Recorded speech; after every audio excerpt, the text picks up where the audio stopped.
Hi అండి. Welcome to my channel అండి. ఈరోజు మనం వెళ్తుంది తెలంగాణలోనే అతిపెద్ద దేవాలయం శ్రీ వెంకటేశ్వర స్వామి టెంపుల్ అండి. భువనగిరిలో ఉంది ఇది. హైదరాబాద్‌కి అరౌండ్ 70 కిలోమీటర్స్ దూరంలో ఉంటుందండి ఇది. ఇప్పుడు చూస్తున్నారు కదా! ఇది కార్‌కైనా, బైక్‌కైనా ఇదే ఎంట్రన్స్ అండి. కార్‌కైతే ₹50 ఛార్జ్ చేస్తారు. అదే బైక్‌కైతే ₹20 ఛార్జ్ చేస్తారండి.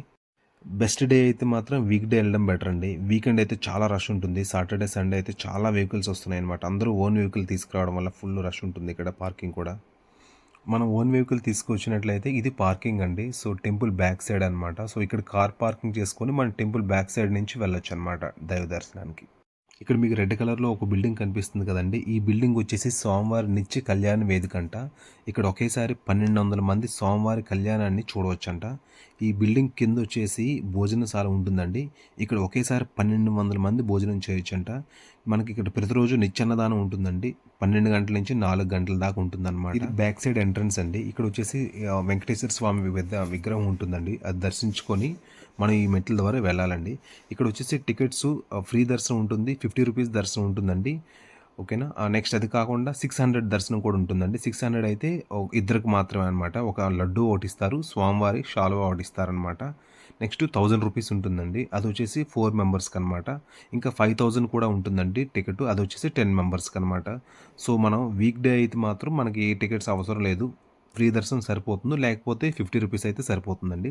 అది వీకెండ్ అయితే మనం క్రౌడ్‌ని బట్టి మనం టికెట్ అయితే సెలెక్ట్ చేసుకోవాలన్నమాట. ఇది వచ్చేసి ఎంట్రన్స్ అనమాట. సో, ఫిజికల్లీ ఛాలెంజ్డ్‌కి అయితే డిఫరెంట్ టైమింగ్స్ ఉంటాయండి. వాళ్ళకి వీల్ చైర్ కూడా ప్రొవైడ్ చేస్తున్నారు.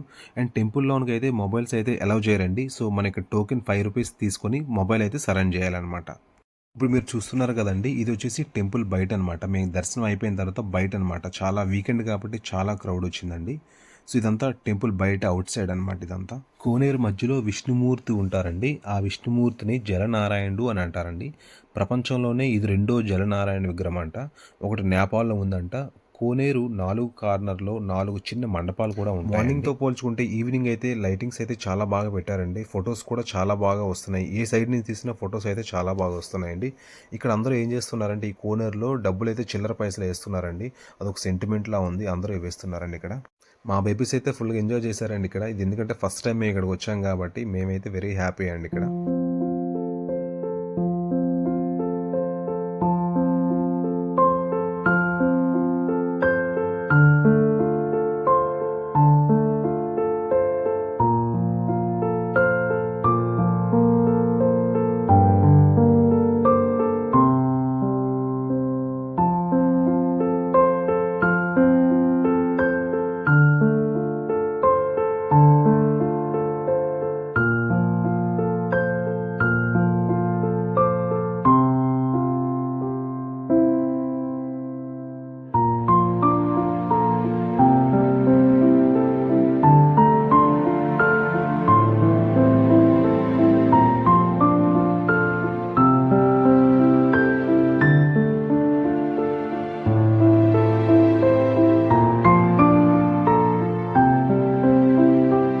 వన్స్ మనం జలనారాయణ స్వామి దర్శనం అయిన తర్వాత ఇది బయట ఎగ్జిట్ అనమాట. సో, బయటకు వచ్చిన తర్వాత ఇలా ఉంటుందండి.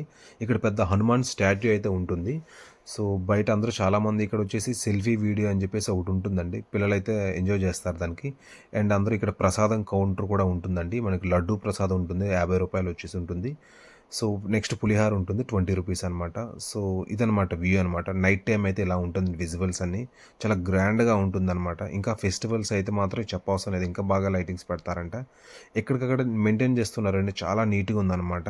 నెక్స్ట్ ఎక్కడికక్కడ వాటర్ ఫౌంటైన్స్ కూడా పెడుతున్నారనమాట. చాలా నీట్‌గా ఉందనమాట. ఫస్ట్ టైం ఎవరొస్తే మాత్రం చాలా మంచి ఎక్స్‌పీరియన్స్ అనమాట. ఇదొచ్చేసి ఫ్రంట్ నుంచి ఎంట్రన్స్ అండి ఇది. ఎవరైతే బస్సుల నుంచి గానీ, ఆటోల నుంచి వస్తారో సో, వాళ్ళకి ఎంట్రన్స్ అనమాట. ఇలా ఉంటుందనమాట వ్యూ వాళ్ళకొచ్చేసి. సో, మెట్ల ద్వారా ఉంటుంది. మెట్ల నుంచి ఇలా రావాలన్నమాట వాళ్ళకి. మేమెళ్ళేది వీకెండ్ కావడం వల్ల ఫుల్లు రష్ ఉందండి. అందులో సాటర్డే అయితే ఇంకా చెప్పవసరం లేదు. ఫుల్ రష్ ఉంది. సో, నా సజెషన్ ఏంటంటే ఎవరైతే ఫ్యామిలీతో వద్దాం అనుకుంటున్నారో వీక్ డే అయితే చాలా బెస్ట్ టైం అండి. అందులో ఆఫ్టర్ 3:00 అయితే చాలా బెటర్. ఎందుకంటే నైట్ వ్యూలో అయితే చాలా బాగుంటుందండి టెంపుల్ అయితే. సో, మార్నింగ్‌తో పోల్చుకుంటే. సో, అందుకని ఈవినింగ్ చాలా క్రౌడ్ ఎక్కువ ఉంటుంది. మనం వచ్చేసి మెయిన్ ఎంట్రన్స్ నుంచి గానీ, లేకపోతే టెంపుల్ బ్యాక్ సైడ్ నుంచి వచ్చినా గానీ మొబైల్ పెట్టుకునే కౌంటర్స్ అయితే రెండు వైపులా ఉన్నాయండి. అది కాకుండా టికెట్ కౌంటర్స్ కూడా చాలా ఉన్నాయండి ఇక్కడ. మెయిన్ ఎంట్రన్స్ ఎంట్రన్స్‌లో ఉన్నాయి. బ్యాక్ సైడ్ కూడా ఉన్నాయన్నమాట. మనం ఎక్కడైనా యూజ్ చేసుకోవచ్చు. ఒక్క మెయిన్ స్వామివారి దర్శనం అప్పుడు మాత్రం ఫోన్ అలౌ చేయరండి. సో, మిగతా అన్ని ప్లేసుల్లో మనం ఫోన్ అయితే తీసుకెళ్ళొచ్చనమాట. సో, వీలైతే మధ్య మధ్యలో మనకి మౌత్‌లో అనౌన్స్ చేస్తూ ఉంటారండి. ఏవైనా ఫర్దర్ ఈవెంట్స్ ఉన్నా, ఏవైనా ఫెస్టివల్స్ జరుగుతున్నా గానీ అలాంటప్పుడు వీళ్ళు మైక్‌లో అనౌన్స్ చేస్తారండి. సో, మనం దాని ప్రకారం ప్లాన్ చేసుకొని రావచ్చనమాట ఇక్కడికి. సో, మనకు దర్శనం అయిపోయిన తర్వాత మేము బ్యాక్ గేట్ నుంచి వచ్చాం కాబట్టి బ్యాక్ సైడ్ అయితే మనకి బిల్డింగ్‌లో చూసారు కదా! ఆల్రెడీ నిత్య కళ్యాణ వేదిక ఉంది కదండీ! అక్కడైతే ఈవెంట్స్ జరుగుతున్నాయండి. సో, జనరల్‌గా సాటర్‌డే, సండే అయితే మాత్రం కూచిపూడి డాన్స్ అయితే చేస్తూ ఉంటారంట. దానికి ఎంతో సమ్ అమౌంట్ అయితే పే చేసి మనం ఇక్కడ పార్టిసిపేట్ చేయొచ్చనమాట. సో, చాలా గ్రాండ్‌గా అవుతాయండి అక్కడైతే. చాలా ఈవెంట్స్ ప్రతి సాటర్‌డే, సండే జరుగుతుంటయితే.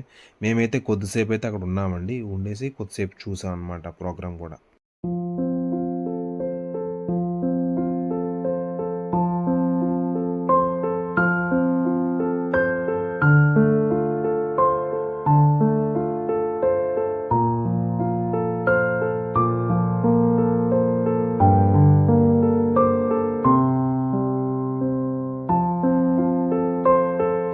సో, ప్రతిరోజు నిత్యాన్నదానం ఉంటుందండి. మధ్యాహ్నం 12 నుంచి సాయంత్రం 4 దాకా ఉంటుంది. నైట్ అయితే ఏమీ పెట్టరండి ప్రసాదం. సో, ఇక్కడేదో వైకుంఠ ఏకాదశికి ఏదో ప్రోగ్రామ్ కూడా ఉంటుందండి. జనవరి నెలలో అంట. ఫ్లెక్సీలు కూడా పెట్టారు చూస్తున్నారుగా మీరు అది. రూ. 300 అయితే కాస్ట్ ఉంటుందంట టికెట్. ఇదొచ్చేసి ఫ్రంట్ నుంచి వ్యూ అండి. ఆల్రెడీ మీకు చెప్పాను కదా! నైట్ టైమ్ అయితే చాలా బాగా ఉంటుందండి. లైట్ సెట్టింగ్స్ అన్నీ బాగా పెట్టారు. సో, ఇదొచ్చి ఫ్రంట్ వ్యూ అనమాట. సో, ఎవరైతే ఫ్రంట్ నుంచి వస్తుంటారో వాళ్ళైతే ఇక్కడ శ్రీవారి పాదాలుంటాయి. ఈ పాదాలను నమస్కరించుకొని ఆ మెట్ల ద్వారా వెళ్తారనమాట. ఇక్కడ స్టాల్స్ అయితే ఏమీ లేవండి. మేబీ ఇన్ ఫ్యూచర్‌లో రావచ్చు. ఎందుకంటే ఇంకా వర్క్ నడుస్తుంది అక్కడక్కడ. సో, అంతకుమించి అయితే ఇక్కడ ఏమీ లేవు. సో, ప్రెజెంట్ అయితే కొన్ని కిడ్స్ ఆడుకోవడానికి గేమ్స్, కొన్ని జ్యూస్ షాపులు మాత్రం ఉన్నాయండి. సో, అంతకుమించి అయితే ఏమీ లేవు. ఎవరైతే ఫ్యామిలీతో వస్తారో సో, మేబీ ఫుడ్ ప్రిపేర్ చేసి తీసుకురావడం అయితే బెస్ట్ ఆప్షన్ అండి. సో, ఇదండి వ్లాగు. సో, మీకేమైనా డౌట్స్ ఉంటే నాకు కామెంట్ చేయండి. సో, నేనైతే రిప్లై ఇస్తాను. So, please subscribe to my channel. Thank you.